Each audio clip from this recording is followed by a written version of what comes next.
গল্প সমাহার বা অপরাজিতা চ্যানেলে সকলকে আমন্ত্রণ। আজ পড়ছি মতিনন্দীর আরেকটি ছোট গল্প। আশা করি সঙ্গে থাকবেন। আজকের গল্প কামরার মধ্যে। জায়গাটার সঙ্গে অতুল কয়েকদিনের মধ্যেই নিজেকে মানিয়ে নিয়েছে। হিসেব যুক্তি প্রভৃতির দ্বারা অমলাই বুঝিয়ে দেয় কলকাতা ছেড়ে এখানে বাসা ভাড়া করে থাকলে সাশ্রয় তো বটেই, মন এবং স্বাস্থ্যও ভালো থাকবে। কলকাতা থেকে মাইল 16। ট্রেনে অফিস যাতায়াতে অতুলের যতটা সময় লাগবে পাতিপুকুর থেকে ততটাই লাগে। উপরন্তু ওখানে চাকরিটা নিলে অমলা এখানকার চাকরির থেকে 70 টাকা বেশি পাবে। বুজুমেরও বিশেষ অসুবিধা হবে না ওখানে ক্লাস 5-এ ভর্তি হতে। অমলার কথা মতো সব ঠিকঠাক হয়ে গেছে। বাসাটা স্টেশন থেকে মাইলখানেক। খেয়ে উঠে এতটা পথ হাঁটতে অতুলের কষ্ট হয়। তাছাড়া সে ভালোই আছে, প্রচুর হাওয়া, মশা কম, স্নানের জন্য অঢেল জলও। অতুল ভালোই আছে। সব থেকে বড় কথা মাথার চুল ওঠা, যার ফলে খুলিটা দিনে দিনে চরের মতো ভেসে উঠছে, সেটা বন্ধ হয়েছে। অতুলের কষ্ট লাঘবের জন্য মাসকাবারি রিকশার ব্যবস্থা করেছে অমলা। স্টেশনে অতুলকে নামিয়ে দিয়ে অমলা সেই রিকশাতেই অফিসে চলে যায়। অতুলকে পৌঁছে দেওয়ার জন্য রিকশাকে সিকি মাইল পথ বেশি ঘুরতে হয়, এজন্য ভাড়া 8 টাকা বেশি লাগে। ওর ভয় ছিল অমলা এটাকে অযথা মনে করে হয়তো পথেই রিকশা থামিয়ে বলবে, এটুকু তো হেঁটেই যেতে পারো, কিন্তু কোনোদিনও বলেনি। তবু রিকশায় অতুল কাঁটা হয়ে থাকে। রিকশা থেকে নেমে সে একটা হাত সামান্য তুলে চলি বলে। অমলা ঘাটটা ঈষৎ হেলিয়ে রিকশাওয়ালাকে বলে, চলো। তারপর অতুল স্টেশনের মধ্যে আসে, খবরের কাগজওয়ালার কাছে কাগজ কেনে। প্ল্যাটফর্মের শেড ঠিক যেখানে শেষ হয়েছে ঠিক সেইখানে দাঁড়িয়ে অপেক্ষা করে ট্রেনের জন্য। এইখানে দাঁড়ালে যে কামরাটা সামনে পড়ে সেটায় বসারও জায়গা পাওয়া যায়, এবং এইভাবে প্ল্যাটফর্মে দাঁড়িয়ে থাকতে থাকতেই ওকে তার চোখে পড়ে এবং সে লক্ষ্য করতে শুরু করে। সে লক্ষ্য করল স্টেশনের দিকে আসার দুটি রাস্তার দক্ষিণটি দিয়েও আসে। ওদিকের বাড়িগুলো যথেষ্ট পুরনো এবং ঘিঞ্জি। হেঁটেই আসে, অর্থাৎ কাছাকাছিই থাকে। অতুল এখানে মাস দেড়েক এসেছে। কয়েকটা অঞ্চলের নাম সে জানে মাত্র, আর জানে গঙ্গার ঘাটে যাওয়ার পথটি। ও প্ল্যাটফর্মের প্রান্তে গিয়ে অপেক্ষা করে অতুলের ঠিক পিছনের কামরাটার জন্য। সেটাতেও বসার জায়গা পাওয়া যায়। অতুল লক্ষ্য করেছে দারুণ রোদেও শেডের বাইরে ঠিক ওইখানেই ও দাঁড়ায়। বৃষ্টিতেও এভাবে দাঁড়ায় কিনা সেটা অবশ্য সে জানে না, তবে প্রথম থেকেই তার মনে হয়েছে গ্রীষ্মে বা বর্ষায় ও বাইরেই দাঁড়ায়। সাধারণভাবে পরিপাটি ওর শাড়ির কুচি ও ভাঁজগুলোর মতোই শরীরের ভাঁজ, ব্লাউজের হাতা, পিঠের আঁচল উঁচু করে বাঁধা খোঁপা, এমনকি মাথা তুলে থাকার ভঙ্গিটিও। হাতের ব্যাগটির বাইরের খাপে মাঝে মাঝে খবরের কাগজ গোজা থাকে। হয়তো পড়ার সময় করে উঠতে পারেনি, তাই নিয়ে যাচ্ছে। বোধহয় বাড়িতে কাগজ পড়ার কেউ নেই, থাকলে নিয়ে যেত না। অমলা রাত্রে কর্মখালির বিজ্ঞাপনগুলো পড়ে আর আনমনা হয়ে হিসাব করে। অতুলের একদিন দেরি হয়ে যাওয়ায় ছুটে এসে ট্রেনে ওঠে। সে কামরায় ও ছিল। এরপর থেকে সে এই কামরাতেই ওঠে। চেষ্টা করে ওর পেছন দিয়ে থাকতে, যাতে ও মুখ ফেরালে প্রোফাইলটা দেখতে পায়, কিন্তু ও কদাচিৎ মুখ ফেরায়। অন্যান্য অভ্যাসগুলো নিছকই অভ্যাস, কিন্তু একটি সম্পর্কে অতুল সচেতন। অভ্যাসটা হলো সারা সকাল ধরে সে জানে যে ওকে সে দেখতে পাবে। এই সামান্য ব্যাপারটায় সে এত উত্তেজিত হয়ে পড়ে যে মাঝে মাঝে তার হাসি পর্যন্ত পায়। কিন্তু তাহলেও সকালটা তার বেশ লাগে। স্টেশনে যতক্ষণ পর্যন্ত না ও আসছে উত্তেজনাটা থেকেই যায়। ও এলেই অতুল এক ধরনের স্বস্তি পায় এবং ট্রেনে সত্যিই আরাম বোধ করে। অনেকটা আরামদায়ক কোনো ঘরে নিশ্চিন্ত খবরের কাগজ কিংবা গল্পের বই পড়তে পড়তে শুধু অনুভব করা কাছেই ও আছে। নিজেকে সে মনে মনে বলে, ঠিক এইরকম, অনেকটা এইরকমই। কিন্তু ট্রেন কলকাতায় পৌঁছালেই কামরার লোকেরা দরজার কাছে ভিড় করে এলেই ব্যাপারটা অন্যরকম হয়ে যায়। উত্তেজনাটা তখন আরেক রকমের। সেটা একদমই ভালো লাগে না তার। অতুল জানে ট্রেন থেকে নেমে কোন পথ দিয়ে ও ট্রাম স্পট পর্যন্ত যাবে।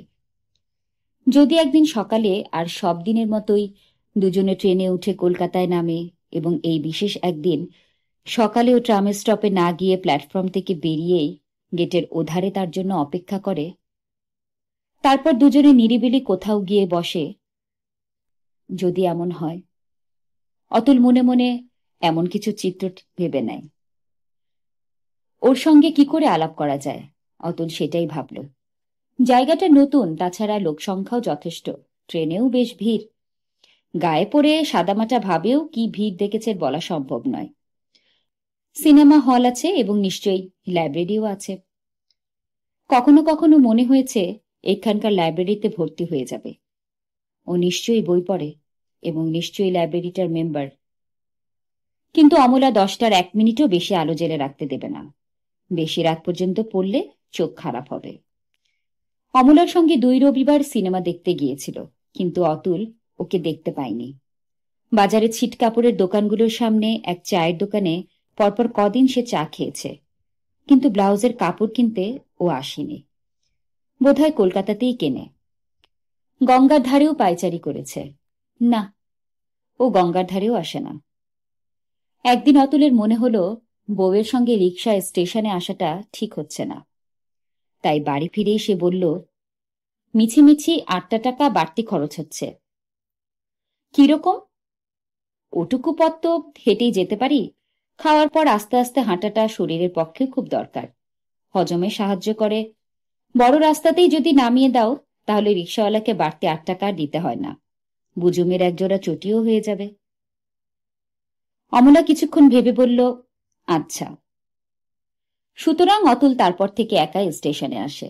একটু কষ্ট হয় দেরি হয়ে গেলে, জোরে হাঁটতে হয় এবং মনে মনে তখন বলে, ওর জন্যই তো কষ্ট করছি।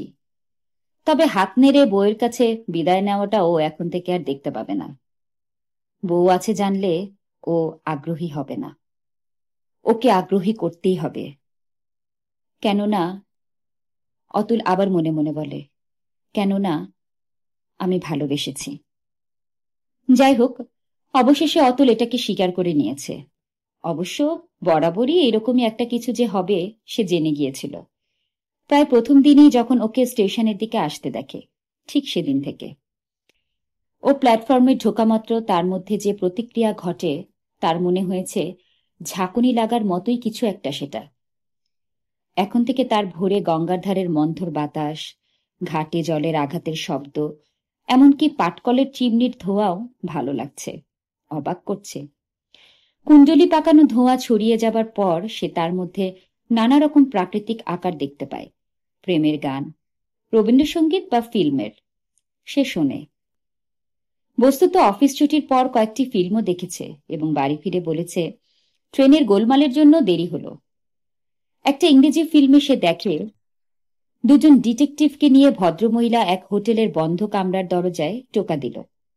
বেশ কিছুক্ষণ পর নগ্ন শরীরে তোয়ালে জড়িয়ে এক ভদ্রলোক দরজা খুলেই ভ্যাবলার মতো তাকিয়ে রইল। ওরা ঘরের মধ্যে ঢুকে দেখে বেশ সুন্দরী একটি মেয়ে খাটে শোয়া। ওদের দেখেই তাড়াতাড়ি গলা পর্যন্ত চাদর ঢাকা দিল। একজন ডিটেকটিভ বলল, মিস্টার হোল্ডার, এই মহিলা বলছেন আপনি মিস্টার বার্টলেট এর স্বামী? এই বলে লোকটা খাটের দিকে তাকালো। উনি নিশ্চয়ই মিসেস হোল্ডার। আমি বার্টলেট। এই বলে বিষণ্ণ চোখে সেই স্ত্রীর দিকে তাকালো।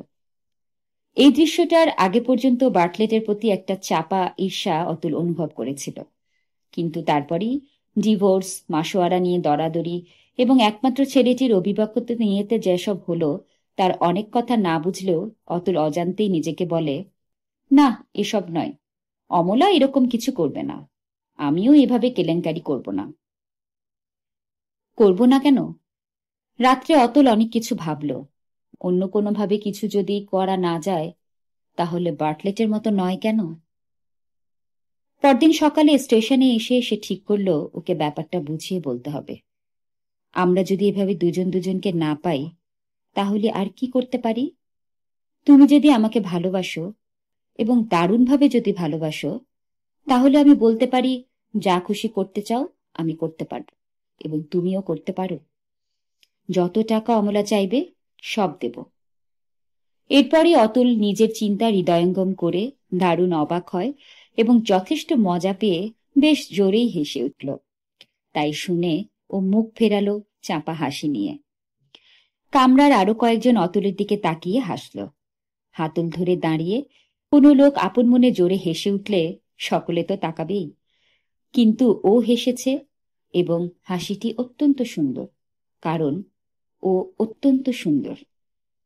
অতুল সেই মুহূর্ত থেকে ট্রেনের দোলায় ঝিমিয়ে পড়তে পড়তে ভাবল, কোনো দিনই নয়, আমি কোনো দিনই পারব না আমার এই হাসিটার হাত থেকে রেহাই পেতে। এতক্ষণ শুনছিলেন মতিনন্দীর ছোট গল্প কামরার মধ্যে। সঙ্গে থাকবার জন্য অনেক অনেক ধন্যবাদ। সবাই ভালো থাকবেন।